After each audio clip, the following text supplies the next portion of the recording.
Bom, o grupo 16, né? Quem são os caras aí do grupo 16, né? O oxigênio, enxofre, selênio, Te de telúrio e o PO de polônio.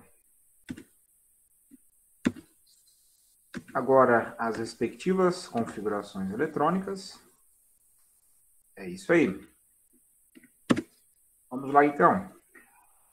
Bom, é interessante o grupo 16, né, que nós temos ali o oxigênio.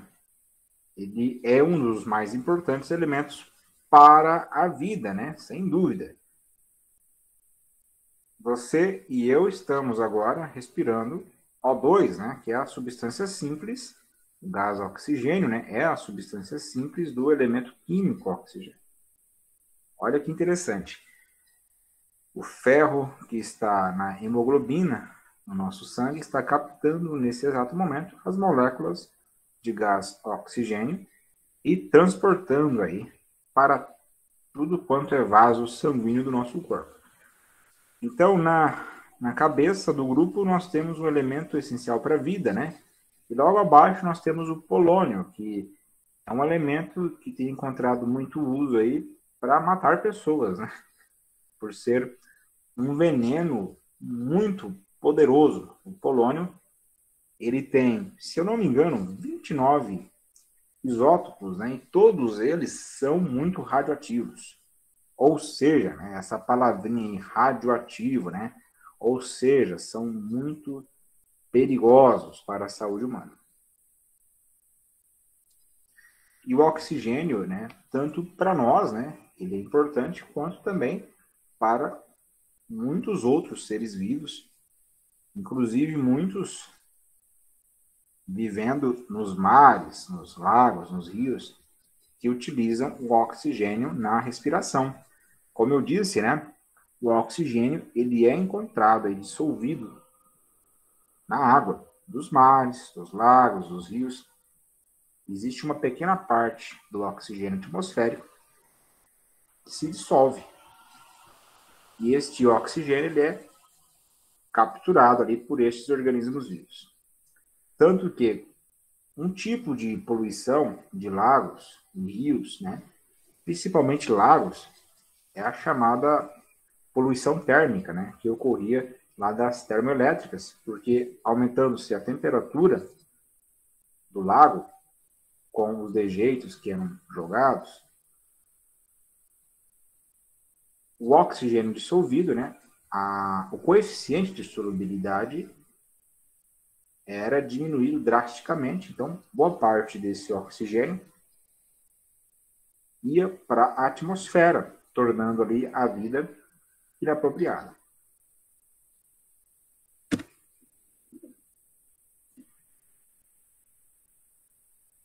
O oxigênio ele pode ser encontrado aí no estado de oxidação do -2 ao +4, né?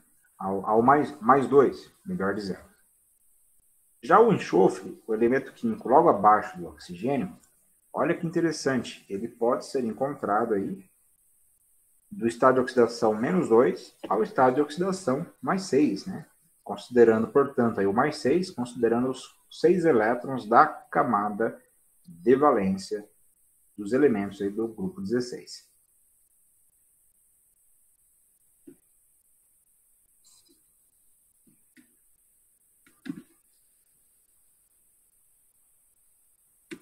Bom, com exceção do oxigênio, né? Os demais elementos são encontrados na forma sólida, né, em condições ambientes. O oxigênio é encontrado em condições ambientes, como todos nós sabemos, na forma do O2, né? E não só o O2, mas também o oxigênio ele pode ser encontrado na forma de ozônio, que é um dos dois alótopos do elemento químico oxigênio. O enxofre, ele é um sólido do tipo molecular. Selênio e telúrio fica entre molecular e metálico. Já o polônio, ele é um sólido mais metálico. O enxofre, claramente, é um sólido molecular. Inclusive, o alótropo mais conhecido aí do enxofre, né, é constituído por uma molécula no formato de coroa, constituída por 8 átomos de enxofre.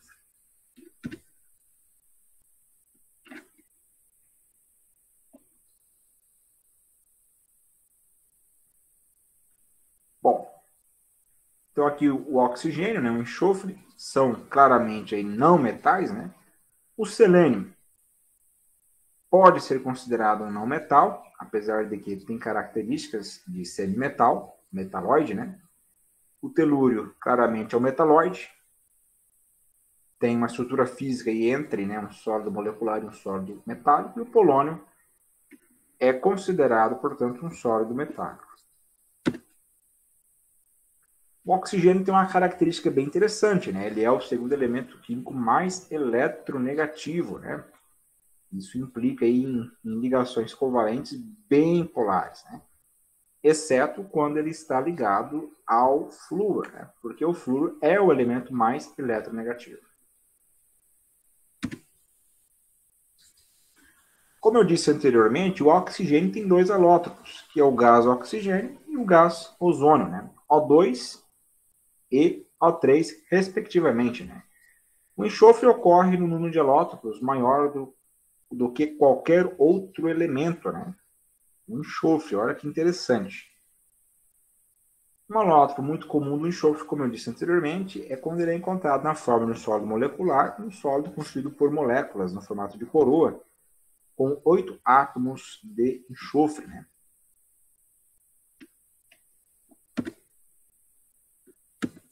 Algumas propriedades, né? O raio atômico é menor em comparação ali com o grupo 15, né? E de cima para baixo aumenta. No entanto, nós podemos perceber que do oxigênio para o enxofre há um aumento considerável. Isso não é verificado do enxofre para o selênio, por exemplo, por explicações, né? Considerando explicações que eu já dei na aula anterior. A energia de ionização tende a ser inversamente proporcional ao raio. Logo, né, o oxigênio tem a maior energia de ionização, a maior primeira, né, energia de ionização, e o polônio a menor. Lembrando que, assim como ocorre no grupo 15, no grupo 16, né, o polônio, por ser um metal, ele não vai apresentar todos os estados de oxidação do grupo, né? Geralmente, quem apresenta todos os estados de oxidação possíveis, né, é o elemento mais ao topo, ali no máximo o elemento terceiro período, né, que é, no caso, o enxofre. O enxofre ele apresenta todos os estados de oxidação possíveis, né, ali para o grupo. Ele pode receber 2 elétrons, formando ali o octeto, né? Ele pode perder, né, ou ter uma carga parcial, né, com 6 mais, conforme o elemento que ele esteja ligado. Ponto de fusão, né? Olha bem, né? A questão do oxigênio ele é um ponto fora da curva, né? Um ponto fora da curva porque ele é um não metal. O enxofre, o selênio e o telúrio são mais parecidos entre si do que no grupo 15, quando nós tínhamos lá o fósforo, o arsênio e o antimônio. Logo, como eles têm características semimetálicas, né? O enxofre é um não metal, mas o selênio e o telúrio, né, características semimetálicas, metaloides, existe aqui uma variação interessante, né, do ponto de fusão. O polônio, ele é um metal, então ele tem um ponto de fusão menor, mas lembrando que ele não é um metalóide, assim como é o telúrio, ou um não metal, como é o enxofre.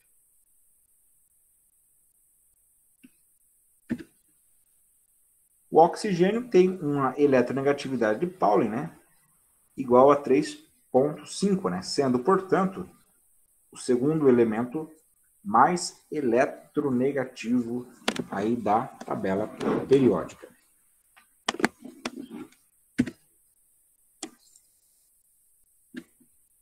Considerando a estrutura de sempre, né, vamos discutir agora a ocorrência e obtenção desses elementos. Bom, oxigênio, não precisa ir muito longe aí, né? ele é encontrado na atmosfera, em grande quantidade, mas não só na atmosfera, né? O oxigênio também ele é encontrado em muitos minerais, ou seja, ele pode ser encontrado em substâncias compostas, né?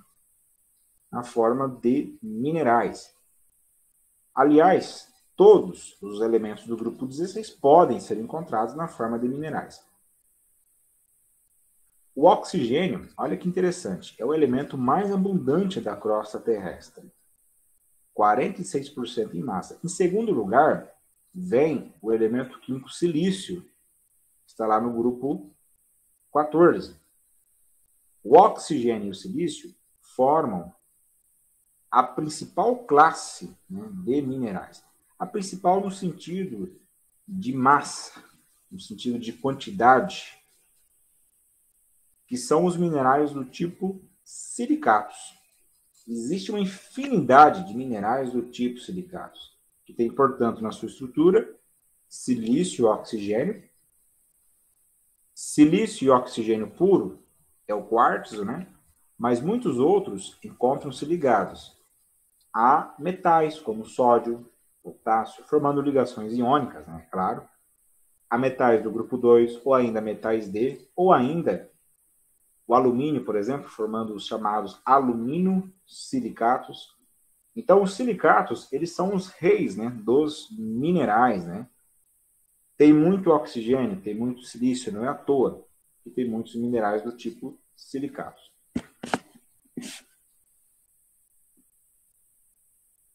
Todo mundo provavelmente deve ter na sua casa aí mineral do tipo silicato, né? Se você tiver areia, tem silicato. No solo, tem silicato. Se você tiver, por exemplo, uma pedra de granito, né, na sua casa, o granito é constituído por minerais do tipo silicáticos. Aquela cor escura do granito, né, é a biotita, que é um silicato. A cor verde é uma olivina, que é um silicato também. A cor clarinha, né, translúcida, é o quartzo, que está lá no granito, que é um silicato puro. Né? Enfim, se tiver pedra brita, aquela pedra utilizada lá na construção civil, né? A pedra brita é uma rocha do tipo basáltica, né? Que é constituída por minerais do tipo silicáticos. E a cor escura é porque na pedra brita tem minerais do tipo silicáticos que tem na sua estrutura o elemento químico ferro. Daí a cor mais escura, né? Então os minerais do tipo silicático são os reis da Terra, né? E eles têm muito oxigênio. Assim como o gás nitrogênio, o gás oxigênio é obtido a partir da destilação do ar atmosférico. Aliás, é no mesmo processo, né? De um lado sai nitrogênio e do outro lado sai oxigênio. O mesmo processo de obtenção do nitrogênio, portanto, é obtido o gás oxigênio puro, né? O gás oxigênio puro ele é muito importante, como veremos posteriormente, né? Porque ele é utilizado aí na fabricação do aço, né? Por um motivo bem interessante. O enxofre ele ocorre como elemento nativo, né, podendo ser extraído dessa maneira. O que é elemento nativo? É o seguinte, né, o enxofre, moral da história, ele pode ser encontrado na forma de substância simples na natureza, enxofre puro. Né? Outros elementos da tabela periódica também podem ser encontrados dessa maneira. Né? Um exemplo clássico, o ouro, né, a platina, a prata. No bloco P, nós temos o carbono, que pode ser encontrado aí na forma de diamante, ou grafite, né? E o enxofre também pode ser encontrado na forma de elemento nativo, que é um enxofre elementar, né? Muitas vezes encontrado, né? Um sólido verde aí nos pés dos vulcões. Né?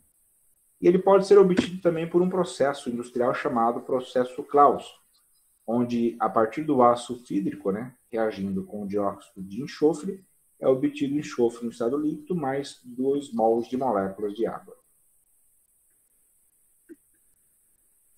Esse é o principal processo para a obtenção do enxofre. Nós temos enxofre elementar no laboratório, que foi obtido a partir do processo Claus. Enxofre elementar puríssimo, né? Ele é obtido, portanto, a partir desta reação. Bom, falando um pouquinho de ocorrência e obtenção, né? Como eu disse, todos são encontrados na forma de minerais, né? Quando se fala de obtenção, o apesar de que a gente não tem falado muito dos elementos mais pesados, né? O polônio, ele vale a pena a gente falar um pouquinho dele. Não porque ele tenha alguma aplicação assim, né? As aplicações do polônio são bem limitadas, né?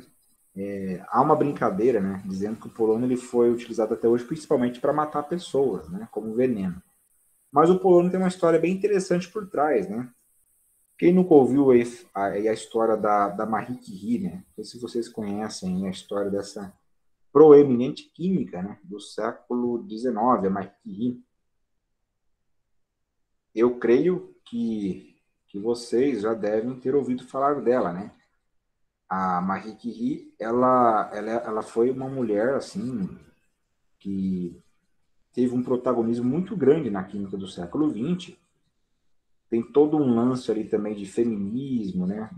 Do movimento feminista, né?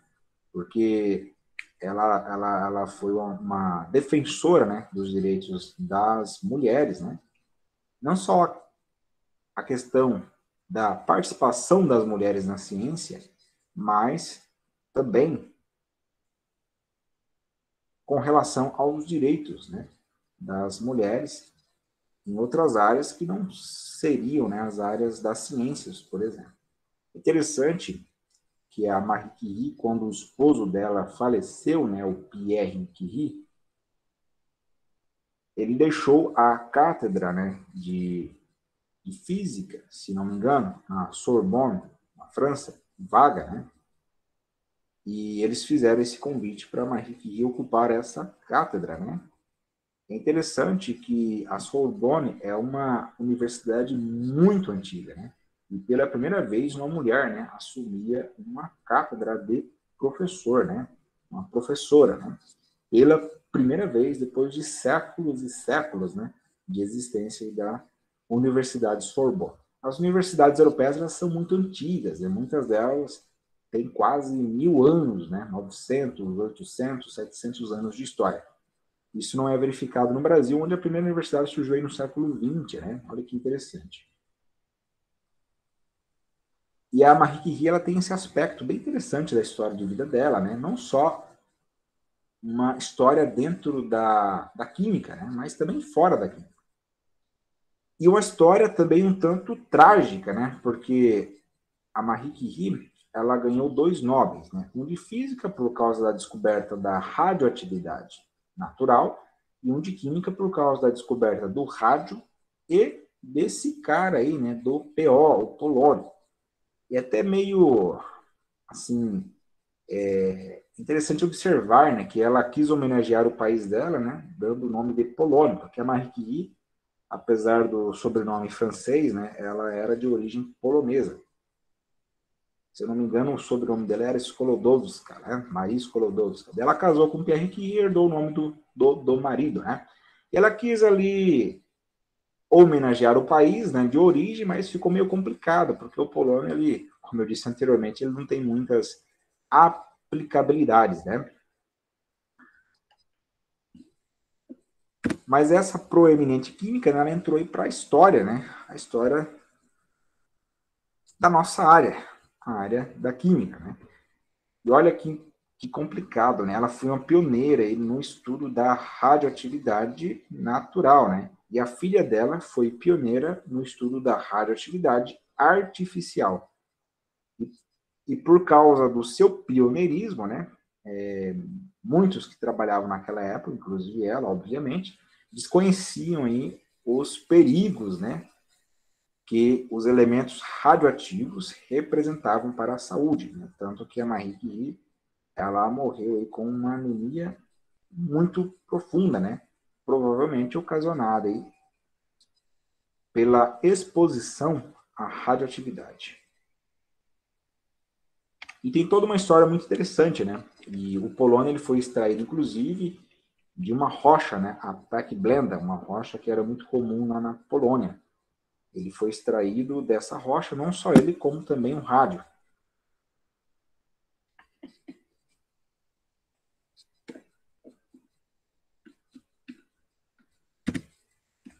Bom, considerando os usos, né, dos elementos do grupo 16, Bom, o gás oxigênio não precisa falar muito, né, a respeito da função biológica, da ligação que ele faz ali com o ferro, né, na hemoglobina do sangue, enfim, relacionado com a respiração, né, de muitos organismos, inclusive nós, seres humanos.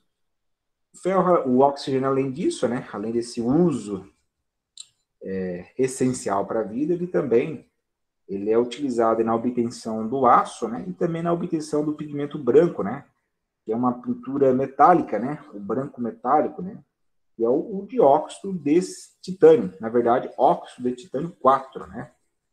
Falar de óxido de titânio está errado porque não é um óxido molecular, né, óxido de titânio 4. É o pigmento branco, o branco metálico. O oxigênio puro, portanto, é utilizado também na obtenção do aço, que é uma liga aí indispensável, né, na indústria moderna. Poderia ser utilizado o ar atmosférico? Poderia, né? Mas parte da energia do processo seria gasta aí no aquecimento do nitrogênio, né?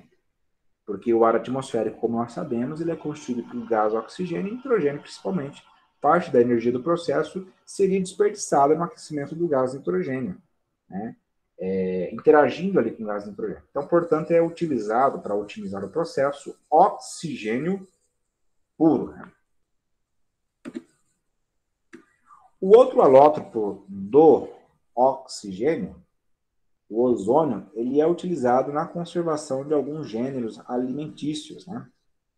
Porque ele tem um efeito aí biológico, né? Ele é tóxico para bactérias, para fungos, né? Para alguns organismos ali de pequeno porte, né? Que ocasionam a decomposição do alimento. Mas o ozônio, até acabei esquecendo de colocar aqui, ele tem uma outra utilidade trivial, né? Não sei se vocês se lembram. Qual seria essa outra utilidade, né?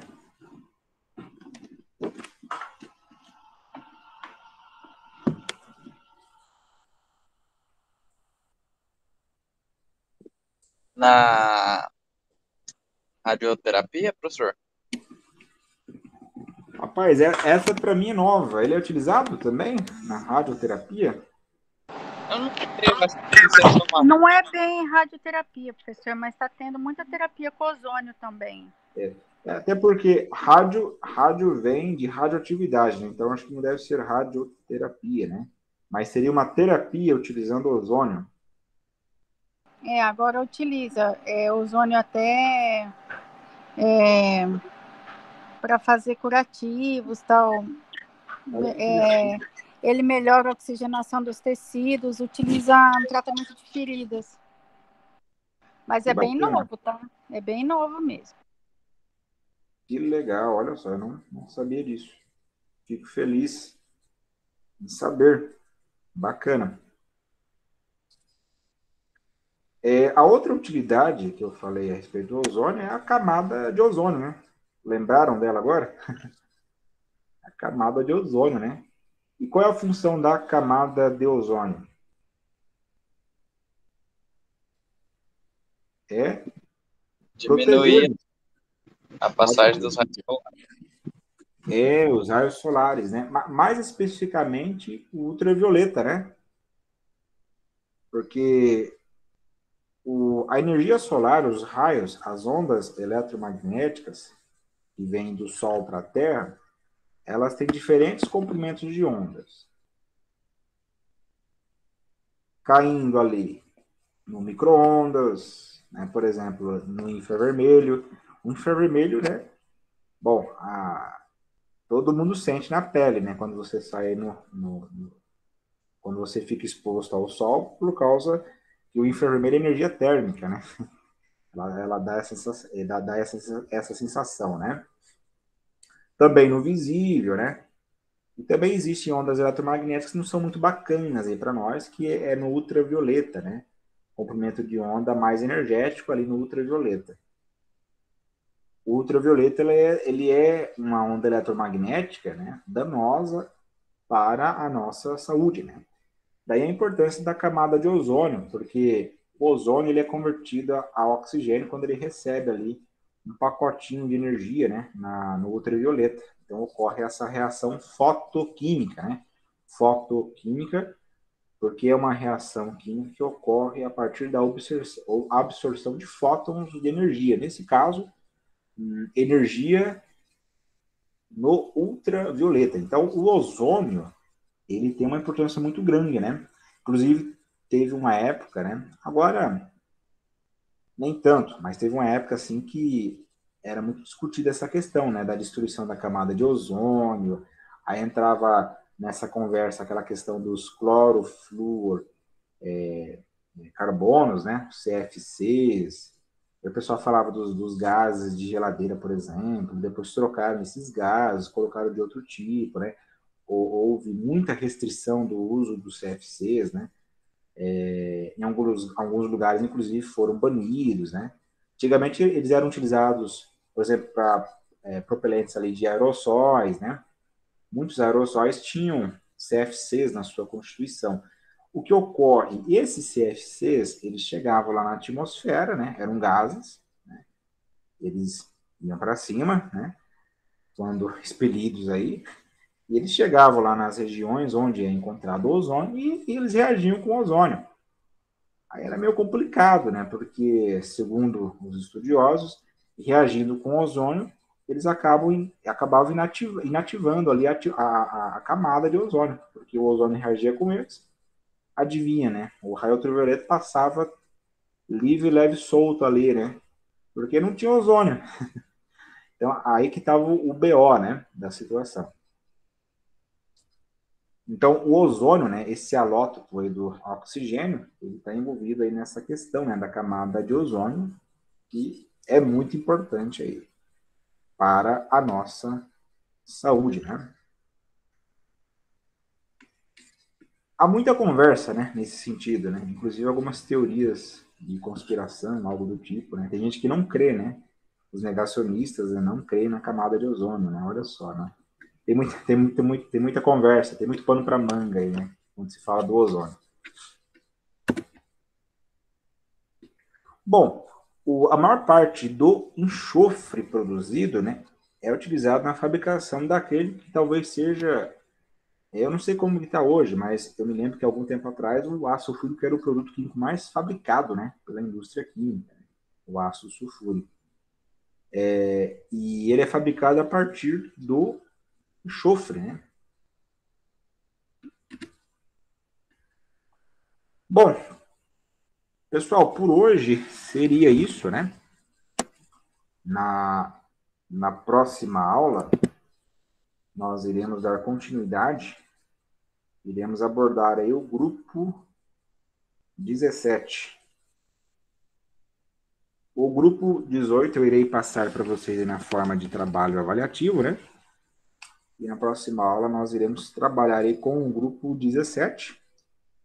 Provavelmente iremos falar um pouco já também das substâncias compostas, né? Vamos falar um pouquinho sobre, após falarmos do grupo 17, né? Vamos falar um pouquinho sobre a função biológica, né? De alguns elementos aí do bloco P. Falarmos um pouquinho da química organometálica, né? Também. E talvez um pouquinho da química de coordenação, conforme fizemos lá para os elementos do bloco S.